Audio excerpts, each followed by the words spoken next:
करायचं नाही. परंतु आता ज्या चुका झालेल्या आहेत, मुळात म्हणजे मुरुड समाज जो आहे हा बांबू काम करणारा आणि जंगलामध्ये वास्तव्य करणारा आपला समाज, जंगल पहाडामध्येच आपण राहतो. आता तुमचा गाव म्हणजे काही म्हणजे सिटीमध्ये नाही आहे, हा जंगलातच आहे. तसंच आमचाही समाज जो काही म्हणजे सगळं इतर मुरुड समाज जो आहे तो सगळा हा जंगल पहाडामध्ये वावरलेला. आपण एमपी आणि छत्तीसगडच्या बाउंड्री मधून महाराष्ट्र वेगळं झाल्यानंतर आपण महाराष्ट्रात आलो, अदरवाईज आपण एमपी मध्येच होतो. आणि एमपी मध्ये असताना सुद्धा इथले जे काही राज्यमंत्री होते, नारायणसिंह उईके गडचिरोली जिल्ह्याचे जे आमदार होते त्यावेळेस आणि राज्यमंत्री होते त्यावेळेस, महाराष्ट्र वेगळा नव्हता, विधिमंडळ आपला एमपी होता. त्या एमपी मध्ये पहिल्यांदा जेव्हा गव्हर्नमेंटनी, सेंट्रल गव्हर्नमेंटनी मुरुड समाजाला या विभागातल्या एसटी मध्ये स्थान दिलं नव्हतं. आणि अशा बऱ्याचशा जाती आहेत ज्या आदिवासीमध्ये असायला पाहिजे होत्या, परंतु त्या जातींना त्यांनी एसटीच्या सूचीमध्ये मुद्दामून टाकलं नाही. आपल्या सर्वांना माहिती असेल की आदिवासी आजही नारा देतात की हे जंगल, जमीन, जल जे आहे याच्यावर अधिकार आमचा आहे, आम्ही मालक आहोत या देशाचे.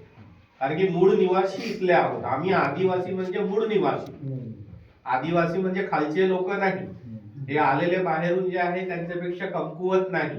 तर या भारत देशाच्या जमिनीवरती वास्तव्याला असणारे पूर्वरक पहिले पासूनचे ते म्हणजे आदिवासी.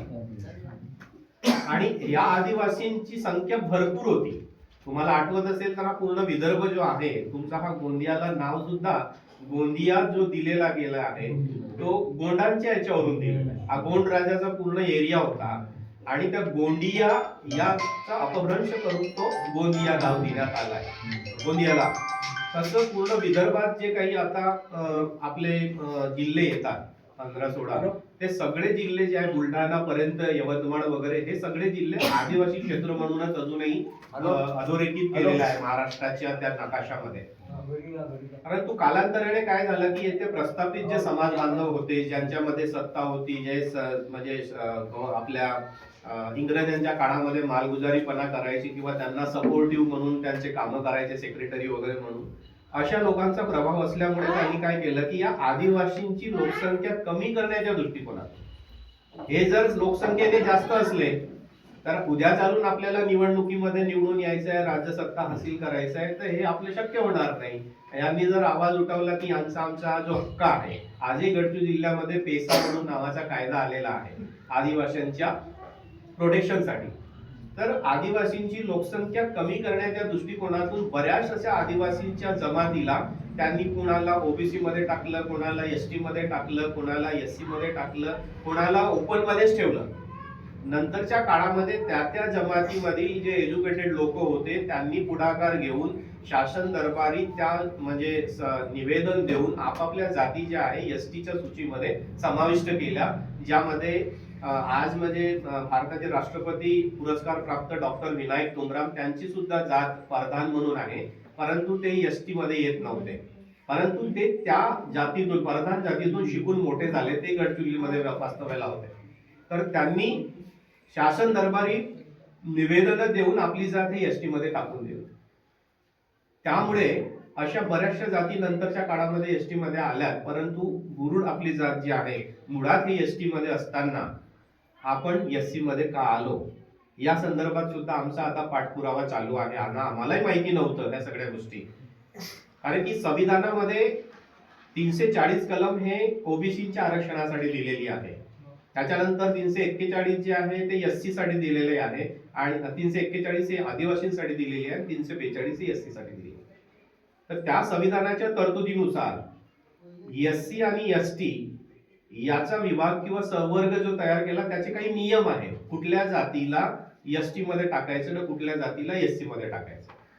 तर एससी मध्ये अशा जाती टाकायच्या होत्या की ज्यांचा विटाळ मानला जातो, ज्यांचा जो व्यवसाय आहे हा अस्वच्छ स्वरूपाचा आहे.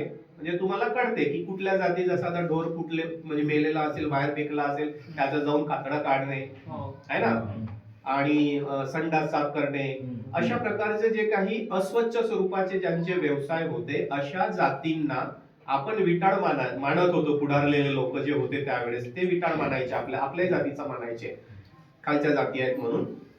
परंतु आपला एकंदरीत विचार केला तर आपला जो बांबू कामाचा व्यवसाय जो आहे तो बांबू कामाचा व्यवसाय हा कुठल्याही प्रकारचा अस्वच्छ स्वरूपाचा नाही. तर इव्हन पुढारलेल्या जाती आपल्या बनवलेल्या टोपल्या, सुप आणि जे परडे आहेत ते त्यांच्या लग्नाच्या कार्यामध्ये, शुभ कार्यामध्ये घेऊन जातात. आणि गव्हर्नमेंटच्या गॅजेटच्या रिपोर्टमध्ये अशी आख्यायिका आहे बुरुड समाजाबद्दल की त्यावेळेस शंकराला बागेमधील फुलं तोडून आणायचे होते. पार्वतीला त्यांनी सांगितलं तर पार्वतीला फुलं कुठे जमा करायचे हा प्रश्न पडला. आणि त्यावेळेस पार्वतीने तिथल्या लोकांना म्हणजे बुरुड लोकांना बोलावून त्यावेळेस टोपली विणायला सांगितलं. आणि तिथून बुरुडाचं तिथून म्हणजे सुरुवात आहे. हा, हे मी म्हणजे एखाद्या पुस्तकात वाचून म्हणत नाही आहे, तर हे सेंट्रल गव्हर्नमेंटनी जे गॅजेट पब्लिश केलेले आहे गव्हर्नमेंटचे, आपण जनगणना म्हणतो रिपोर्ट, त्या जनगणनेच्या रिपोर्ट मध्ये आपल्या संस्कृतीमध्ये ह्या सगळ्या गोष्टी मेन्शन केलेल्या आहेत. याला आपण आख्यायिका म्हणतो. तर त्या काळापासून आपण बुरुड समाज आहोत. आपण इतकं पवित्र व्यवसाय करत असून सुद्धा आपल्याला एससी मध्ये का टाकण्यात आलं, तर त्याचा आम्ही अभ्यास केल्यानंतर असं आम्हाला आठवते की आपण इथे तुम्ही काम करताय बांबूचं, तर तुम्हाला माहिती आहे की आपल्या व्यतिरिक्त सुद्धा बरेच जण बांबूचं काम करतात. ते बुरुड नाही परंतु ते करतात. तर इथे याच विदर्भामध्ये एक बसोड नावाची जात होती.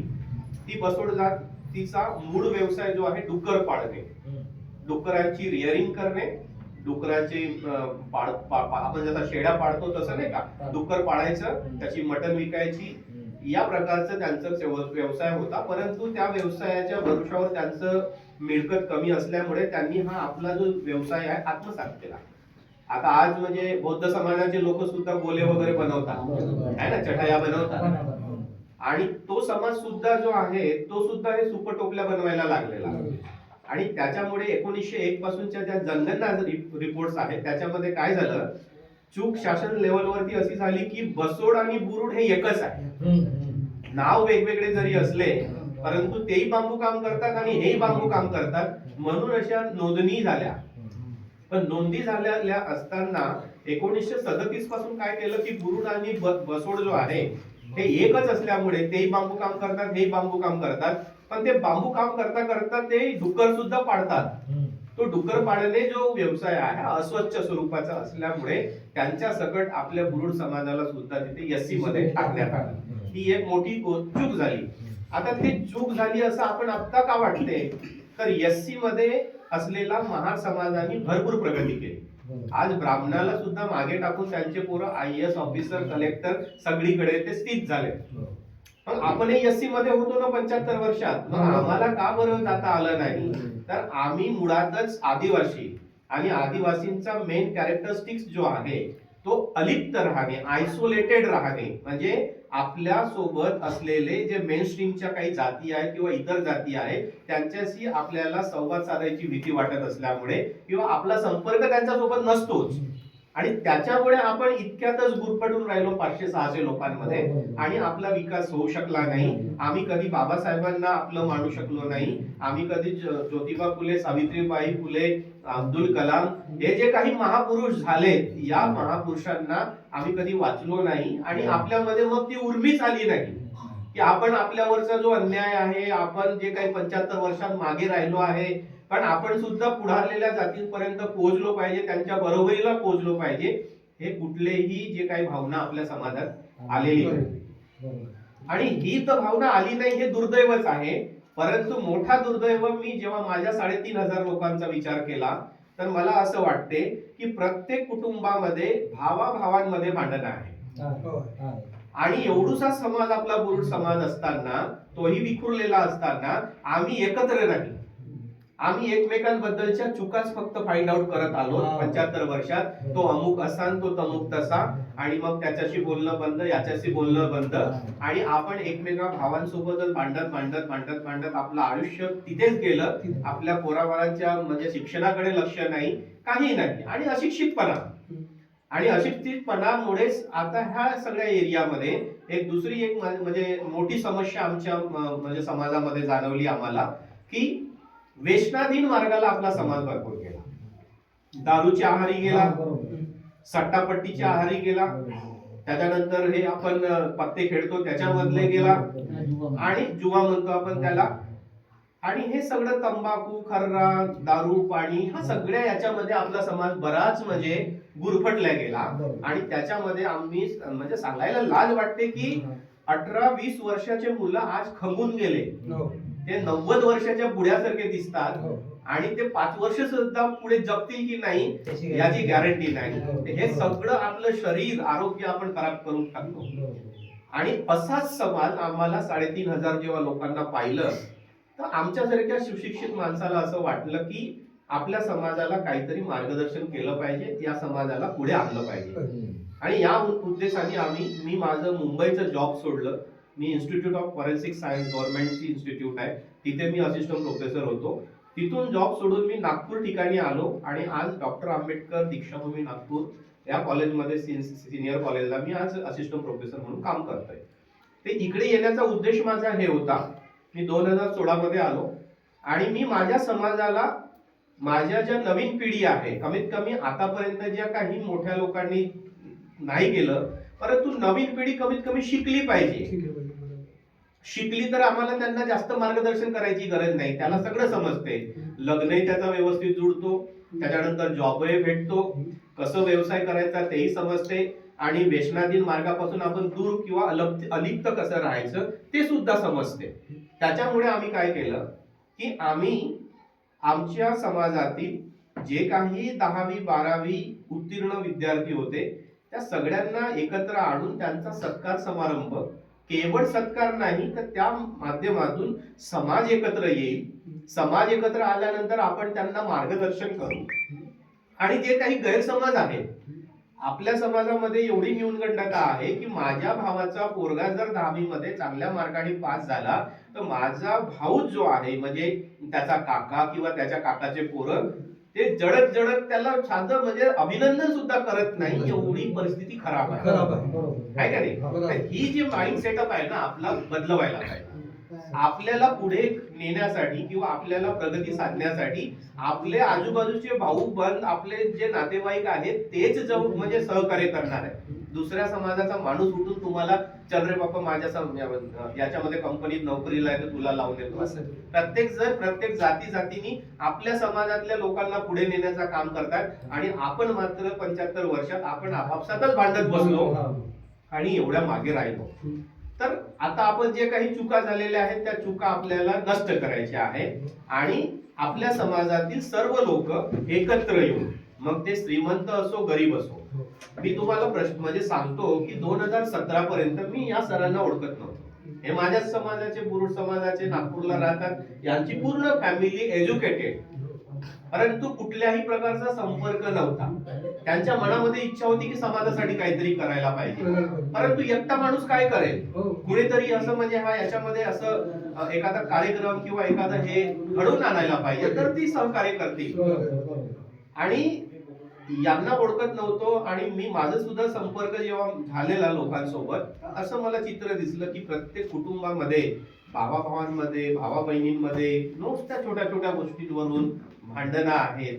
आणि हे भांडणं असल्यामुळे हे आयुष्यभर ते त्याच्यामध्ये सांगतात. कोणी त्या बहिणीकडे गेला की ते भावाच्या गोष्टी सांगते, तर त्या भावाकडे गेला तर तो आपल्या भावाच्या दुसऱ्या गोष्टी सांगते, तो असा झाला, त्यांनी असं केलं, मला काही सहकार्य करत नाही, याच्यामध्ये पूर्ण आयुष्य खराब करतो आपण. तर हे आयुष्य खराब करत आलेलो आहे. तर आपल्याला, म्हणजे आम्हाला असं वाटलं की आम्ही सगळ्यांनी एकत्र यावं, आणि ह्या सगळ्या गोष्टी ज्या आहे, हेवे दावे म्हणा किंवा कोण आपला द्वेष करतो, कोण आपला हे करतो, या सगळ्या गोष्टींना नायनाट करायचा असेल तर आम्ही काय केलं, आताही तुम्हाला जसं हे एकत्र आले, चांगली गोष्ट आहे, एवढे मोठे संख्येने एकत्र आले, ही गोष्ट चांगली आहे. जेव्हा आम्ही नागपूरला मीटिंग घेतली माझ्या घरी, नागपूरला कार्यक्रम घेण्यासंदर्भात, तर माझ्या घरी फक्त 7 लोक होते, तरी सुद्धा मी हिंमत नाही हारली. आम्ही 7च लोकांनी तो पूर्ण कार्यक्रम आयोजित केला. त्या कार्यक्रमाला जवळपास 600-700 लोक आले. लोक अजूनही जुळतील तुमचे, परंतु लोक काय करतात, ज्या लोकांना यामध्ये हे जे येऊसा वाटत नाही ते फक्त दुरून पाहतात, हे का करते रे.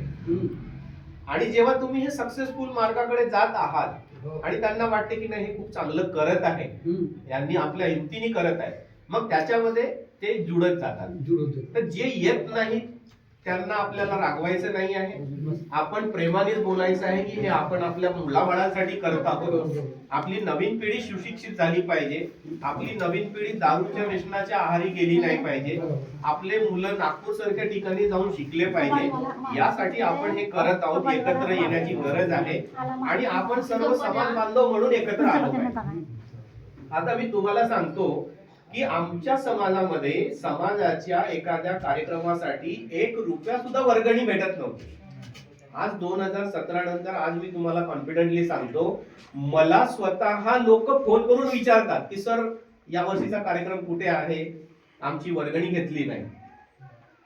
परंतु आम्ही जे काही काम करत आहोत या कामामध्ये काही गोष्टी अजून तुम्हाला सांगायच्या आहेत, कारण की आपण नव्याने सुरू करतो. तर हे जे काम करत असताना हे लोक आहे किंवा जे कोणी मोठे समोर होणार आहे त्या कार्यक्रमासाठी आपल्या समाजाच्या पुढे नेण्यासाठी, त्यांना मला सांगायचं आहे की तुम्ही इतके ट्रान्सपरंट पाहिजे की 1000-2000 रुपये खिशातले गेले तरी कोणाला सांगायचं नाही की माझे लागलेत म्हणून, परंतु कलेक्शन केलेल्या समाजातून आलेल्या वर्गणीतून 1 रुपयाची अपेक्षा ठेवायची नाही. या प्रामाणिकपणाने जर तुम्ही कार्य केले तर मी 101% गॅरंटी घेऊन सांगतो की आमच्या सर्कस तुमचे 500 लोक एकत्र येऊन तुम्ही खूप फास्ट म्हणजे प्रगती करू शकता. 2017 मध्ये आम्ही ते केलं सुरुवात. सर तुम्ही बारव्याला पण आलेले होते, किती मोठ्या संख्येने लोक येतात, स्वतःच्या गाडीचा खर्च करून आम्हाला म्हणजे सांगायची गरज पडत नाही.